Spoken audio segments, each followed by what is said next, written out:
দুজন মানুষের কাছে আপনি কখনোই ভালো হতে পারবেন না। এক হচ্ছে আপনার হাসব্যান্ডের কাছে, দুই হচ্ছে আপনার শাশুড়ির কাছে।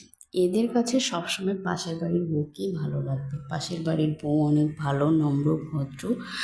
পাশের বাড়ির বউর অনেক গুণ আছে। আপনি হচ্ছেন অভদ্র, আপনার কোনো গুণ নেই, আপনি হচ্ছেন বেগুন। আসসালামু আলাইকুম ভালোবাসার মানুষেরা, কেমন আছেন সবাই? আশা করি সবাই অনেক ভালো আছেন। চলে এসেছি আপনাদের মাঝে নতুন একটি ভিডিও নিয়ে। ভিডিওটি না টেনে ফুল ভিডিওটি দেখবেন অনুরোধ রইল। কথা বলতে বলতে এদিকে আমার মশলা কিন্তু কষানো হয়ে গিয়েছে। আজকে কিন্তু কলিজা ভুনা করবো। এই তো আমি কলিজাটা ঢেলে দিলাম।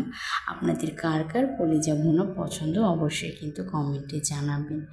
অন্যদিকে আমি একটু চা বানাই নেবো। চা আজকে অনেক মাথা ব্যথা করতেছে, এখন রাত বাজে 10টা। তো ভাবলাম চাটা খেলে হয়তো মাথা ব্যথাটা একটু কমবে, তো চা বানিয়ে নিচ্ছি।